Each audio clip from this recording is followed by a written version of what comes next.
മുണ്ടത്തിക്കോട് വെടിക്കെട്ടുപുര അപകടം സവിശേഷ ദുരന്തമായി പ്രഖ്യാപിച്ച് സർക്കാർ. അപകടത്തിൽ ജുഡീഷ്യൽ അന്വേഷണം പ്രഖ്യാപിച്ചിട്ടുണ്ട്. മരിച്ചവരുടെ ആശ്രിതർക്ക് 14 ലക്ഷം രൂപയും പരിക്കേറ്റവർക്ക് 2 ലക്ഷം രൂപയും ധനസഹായം നൽകാനും തീരുമാനം. രാജ്യത്തെ നടുക്കിയ മുണ്ടത്തിക്കോട് വെടിക്കെട്ടുപുര പൊട്ടിത്തെറിച്ചുണ്ടായ അപകടത്തെ തുടർന്ന് ഓൺലൈനായി ചേർന്ന അടിയന്തര മന്ത്രിസഭാ യോഗത്തിലെ തീരുമാനം കളക്ടറേറ്റിൽ നടത്തിയ വാർത്താ സമ്മേളനത്തിലാണ് മന്ത്രിമാർ വിശദീകരിച്ചത്. ജുഡീഷ്യൽ അന്വേഷണത്തിനായി ജസ്റ്റിസ് CN രാമചന്ദ്രനെ സർക്കാർ നിയോഗിച്ചു.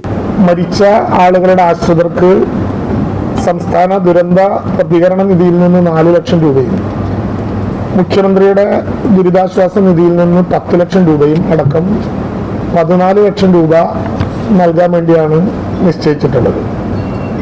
അതോടൊപ്പം തന്നെ പരിക്കേറ്റവർക്ക് ദുരന്ത പ്രതികരണ നിധി പ്രകാരം അനുവദനീയമായ തുക ലഭ്യമാകും.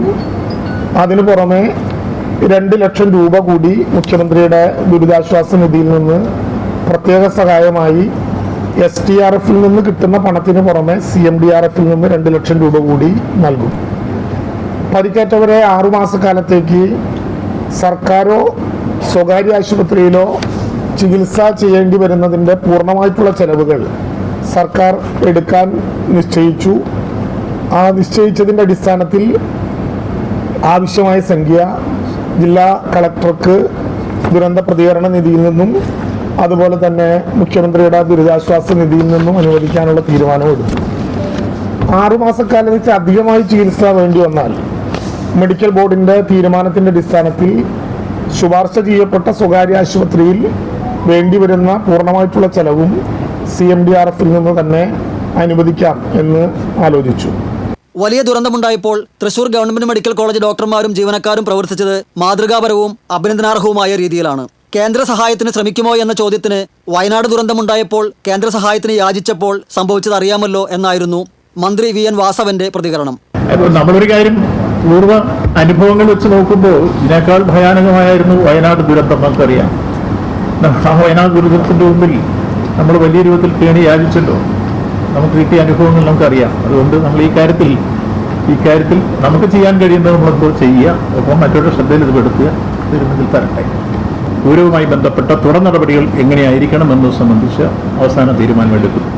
അതിനുശേഷം ആ കാര്യങ്ങൾ വിശദീകരിക്കാം.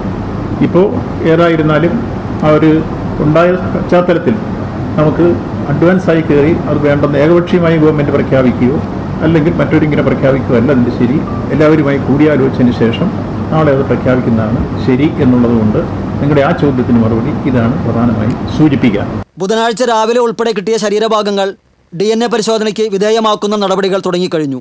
അപകടമുണ്ടാകാനുള്ള കാരണം DGP പ്രഖ്യാപിച്ച അന്വേഷണത്തിലൂടെയും ജുഡീഷ്യൽ അന്വേഷണത്തിലൂടെയും കണ്ടെത്തും. വെടിക്കെട്ട് ഒരുക്കങ്ങളിൽ സുരക്ഷാ വീഴ്ചയോ നിയമലംഘനമോ നടന്നിട്ടുണ്ടോ എന്ന് കളക്ടർ നടത്തുന്ന അന്വേഷണത്തിൽ കണ്ടെത്തും.